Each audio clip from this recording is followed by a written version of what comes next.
Yo, what's going on, guys? It is your boy John Stacks, and welcome back to another brand new Gears of War discussion video. And in today's video, we're basically going to be talking about the main things that I want to see in Gears of War E-Day. Gears of War E-Day is set to release late 2026. As I said in my last discussion video, that is my prediction as to when Gears of War E-Day is coming out. But because Gears of War E-Day is such a big game, it's literally going to be the next mainline game in the Gears of War franchise, I'm going to talk about the things that I want to see in the game to maybe make the game the best Gears of War ever made. Before this video starts, if you guys can, hit that like button, hit that subscribe button, turn on those post notifications so you guys won't miss a video on this channel ever. And yeah, let's get right into the video. So first, I want to talk about the campaign of Gears of War E-Day.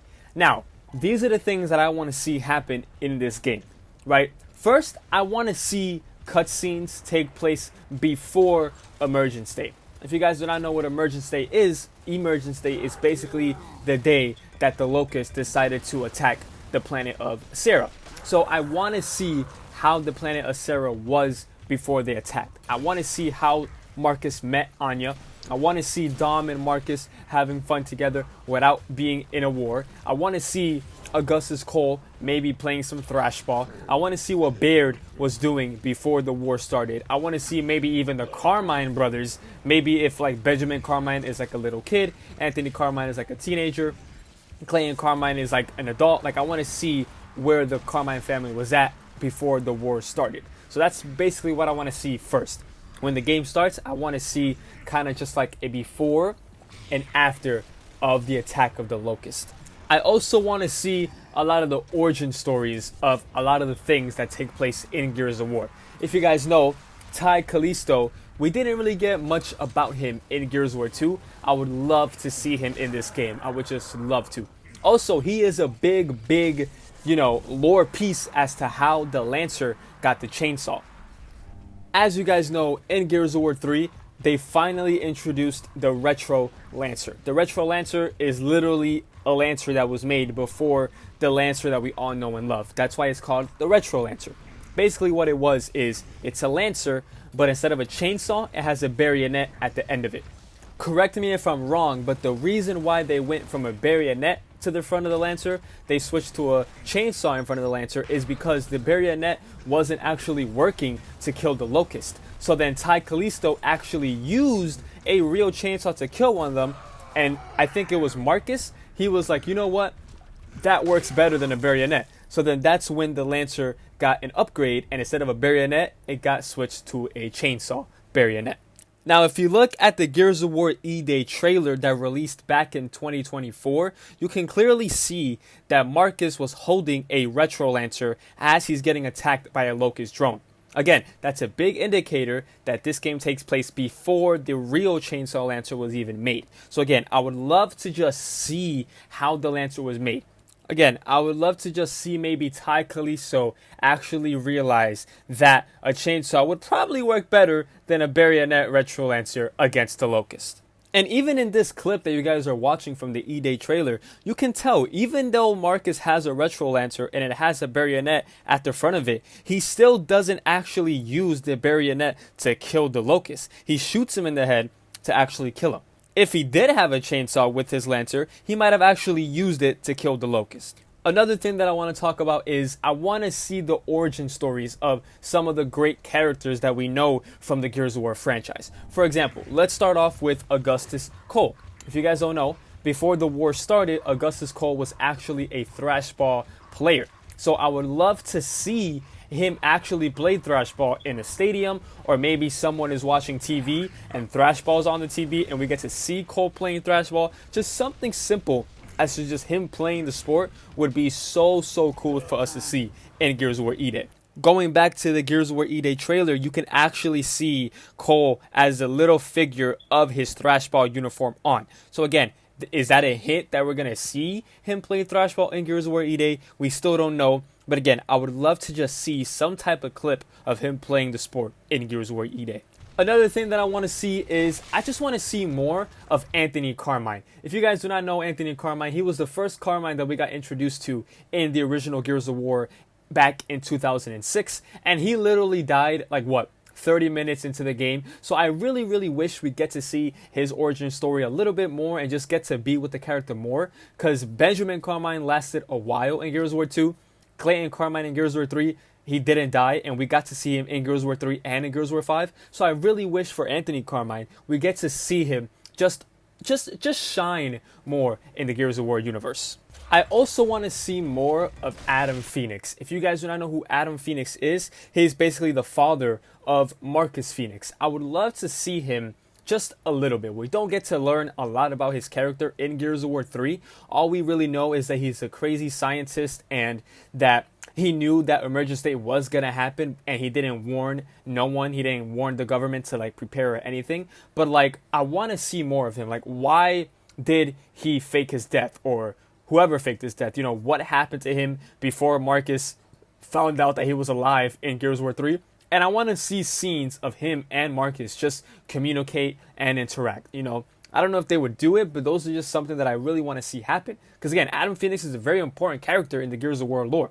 He literally knew that emergency state was going to happen. He was the only person that knew it was going to happen, and he didn't warn the government to prepare for it. So I really want to just see more story, more lore, and just more scenes with Adam Phoenix in it.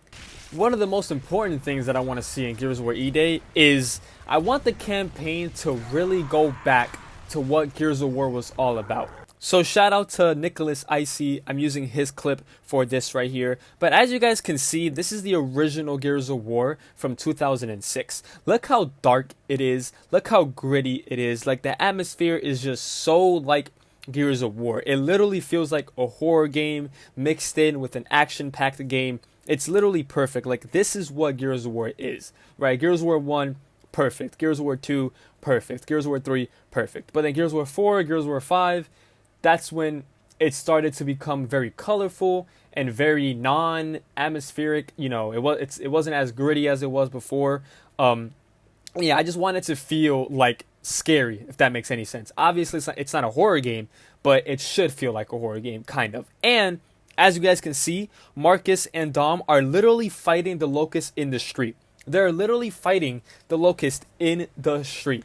We don't see stuff like this in today's Gears of War. We don't. We always see them fight in like a big desert island, a big frozen island, a big freaking, you know, we don't see that happen a lot in these Gears of War games. It still happens, but not a lot. But Gears of War 1, the original in 2006, the game literally takes place in like real life scenarios, and that's another thing that I would love to see for Gears of War E-Day. We actually get to see that in the trailer for Gears of War E-Day. So looking back at the Gears of War E-Day trailer, towards the end, we get to see Dom and Marcus look at the carnage that the Locusts have been doing in the streets. We get to see emergence holes, we get to see corpses, we get to see ravens, we get to see the Locusts coming out of the E-hole, we get to actually see them in the street. So maybe we finally get to go back to that setting atmospheric of Gears of War where they're fighting Locusts in the middle of the streets, and it's dark and it's gritty and it's kind of like a horror game. Hopefully that comes back for Gears of War E-Day. Those are all the things that I want to see for Gears of War E-Day in terms of the campaign. I really wanted to feel like Gears of War 1 in terms of the settings, the atmosphere, the, you know, how gritty it is. It could be a little bit of a horror game. I want to see some origin stories of like the weapons, of like the characters and stuff like that. Getting to see where they got to see in Gears of War 1. Maybe even tell us how Marcus got his scar on his face. You know, just stuff like that I would love to see for the campaign. But now I want to talk about the multiplayer and the things that I want to see in the multiplayer for Gears of War E-Day. So for Gears of War E-Day, I don't want to just see the regular game modes that Gears of War has been having for the last 20 years. Obviously, we're going to have them in the game, but I want to see something more. I don't just want to see Team Deathmatch, King of the Hill, Execution, what else? Guardian, if they want to add it. You know, I don't want to see the same things over and over. I want to see something new. Maybe add Beast Mode. If you guys do not know what Beast Mode is, it's basically a game mode that was first made in Gears of War 3 back in 2011. It's basically just a game mode where you play as the Locust and you have to play a certain amount of waves against the cog. I don't remember exactly how many waves it is. I think it might be 12 or 10. I think it's 12. For some reason, 12 is calling my name. But yeah, Beast Mode is a perfect example of doing something brand new. Instead of always playing as the cog in campaign and in horde mode, they gave us the ability to play as the Locust and go against the cog. That's something that I think would work in today's Gears of War game 100%. Not even Gears of War E-Day, right? Give us Gears of War 6 in a couple years and add freaking Beast Mode. I think a lot of people, including myself, would be very, very, very happy. I think Beast Mode now would work way better than how it worked back in 2011 in Gears of War 3. Because in Gears of War 3, they didn't give us that many characters to choose from, right? We had characters like the Cantus, which is the one that you guys are seeing right now. We could play as a small corpser. We can play as a boomer. We can play as a berserker. We can play as a ticker. We can play as the snake alien thing. I forgot what it was called. Centipede, I think. But yeah, we could play as all these different characters. But I think now, in Gears of War now, I feel like there's so many more Locust characters that we can play as in Beast Mode that it would just be... it would just be such a crazy and fun experience, especially for the casual players. I feel like a lot of the casual players would love to just play a game mode like Beast Mode and just have so much fun with it. Another game mode that I would love to see in multiplayer is Overrun. Overrun, again, is kind of similar to Beast Mode, but a little bit different. So in Overrun, it basically debuted in 2013 with Gears of War Judgment. Overrun is technically like Beast Mode. The only difference is that there's an objective for both the cog and the Locust. And you don't just play as the Locust the whole time, you also play as the cog. So as you can see on screen, I play as the Locust at first, and the objective is to destroy the generator from the cog. And I love how Overrun is literally just an upgraded version of Beast Mode. The people behind this game didn't decide to make it such a big difference. The only difference is that instead of playing only as the Locust, you get to play as the Locust and the cog. That's it. That's the only difference. They added a couple of classes for certain characters, and they added an objective for the game. But it's literally the same concept. Cog versus Locust. In this clip, as you can see, we're playing as the Mauler, I'm pretty sure they're called. And now they've destroyed the generator, which means that the Locust have won this first round.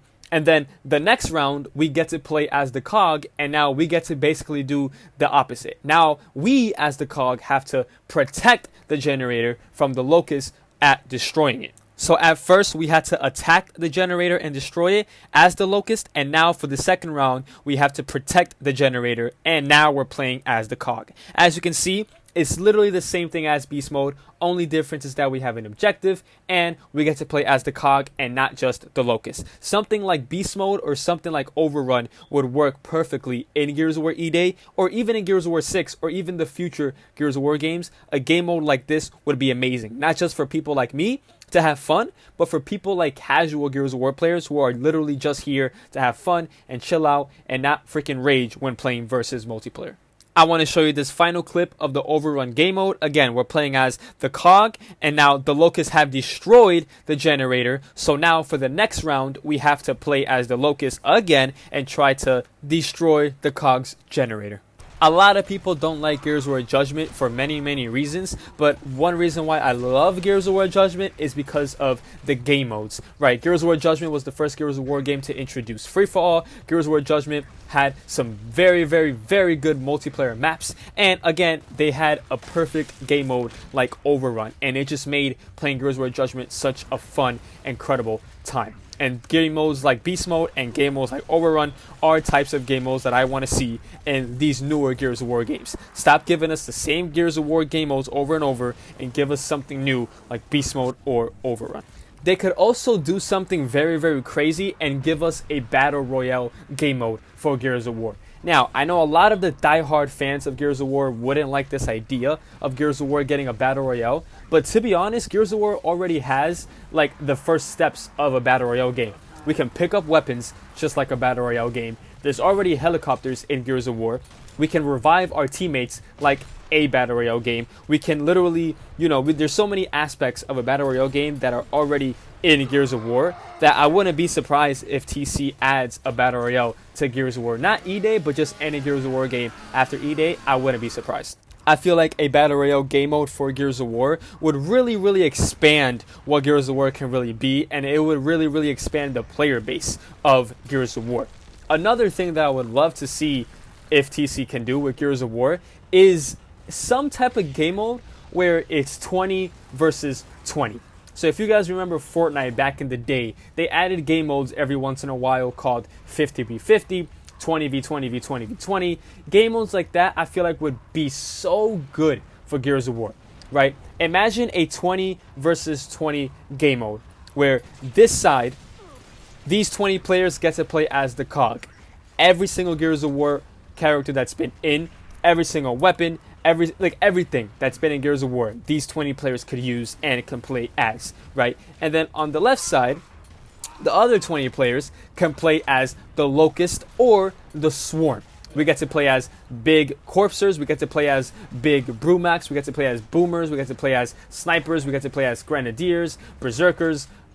All these things we can play as in the 20 versus 20 game mode. I feel like something like that, again, would just expand the popularity and just expand what Gears of War could be. You know, it's not just a 5v5 or a 4v4. It is a 20 versus 20 of just the COG and the Swarm, or even, let's say 20 versus 20 versus 20. You add the COG versus the Locust versus the Swarm in a big multiplayer match of just all of us fighting together and fighting each other. And whoever wins, wins. I feel like something like that would also just be incredible. A Battle Royale, I don't think it would be a bad idea just to try it out. And then a 20v20 mode, a 50v50 mode, or even a 20v20v20 mode. I feel like those types of game modes would just expand Gears of War to maximum opportunities for the Gears of War franchise. The last thing that I want to talk about of what I want to see in Gears of War E-Day is the customization for the multiplayer in Gears of War. So if you guys remember the customization in Gears of War 2, Gears of War 3, they were very easy to get character skins, to get weapon skins. They were very easy. Gears of War 4 and Gears of War 5, they kind of ruined the customization. In Gears of War 4, you had to play matches, earn coins, and waste those coins on packs to see what you can get. Gears of War 5 was even worse. At the beginning of Gears of War 5, we had to use our own real-life money just to get a character skin that's been in Gears of War since the beginning, which made no sense. They fixed it now in Gears of War 5, but it was just too late, right? Gears of War Reloaded, aka Gears of War Ultimate Edition, and Gears of War 3 are perfect examples on how the customization should be for Gears of War going into the near future. So all of these characters that you can see right here are the Gears of War Reloaded multiplayer customization. As you can see, all of these characters were unlocked without paying money. $0 were paid to unlock all these characters. All I had to do to unlock these characters right here is literally just play the game and level up my XP. That's all I needed to do. Same thing with the weapon skins. I don't remember exactly how you do it in the game for the weapon skins because Gears of War Reloaded gave us all the weapon skins for free, but I'm gonna assume you get to unlock some of the weapon skins just like you unlock the characters by leveling up your XP. That is the best way to unlock things in Gears of War. And you could also do challenges, right? In Gears of War 3, I remember to unlock certain characters, you had to do certain achievements, right? You had to get this amount of kills. You had to unlock this achievement to unlock this character, right? Anything that doesn't involve the player having to pay real money to unlock a character skin or weapon skins is perfect. Gears of War Reloaded and Gears of War 3 have the best customization in my opinion. Gears of War 4's customization was very good, but again, we had to play the game and earn coins to do it, while in Gears of War 3 and in Gears of War Reloaded, all we got to do is just level up our XP and we get to unlock beautiful character skins and beautiful weapon skins for free. All we had to do is just play the game and we get them. That's the type of customization that I want to see in the future Gears of War games, like Gears of War E-Day, Gears of War 6, even Gears of War 2 and 3 Reloaded. But yeah, if you guys did enjoy this video is basically just me ranting on the things that I want to see in Gears of War E-Day. Not even just Gears of War E-Day, just Gears of War in general for the next couple years and the next couple Gears of War games that decide to come out. But yeah, let me know in the comments below what you guys think. What do you want to see for Gears of War E8 or Gears of War 6 or even Gears of War 2 or 3 Reloaded. But yeah, let me know in the comments below. If you guys did enjoy this video, make sure to hit that like button, hit that subscribe button, turn on those post notifications so you guys won't miss a video on Gears of War ever. And yeah, I'll see you guys in the next one. It has been Johnny B Stacks, and peace out.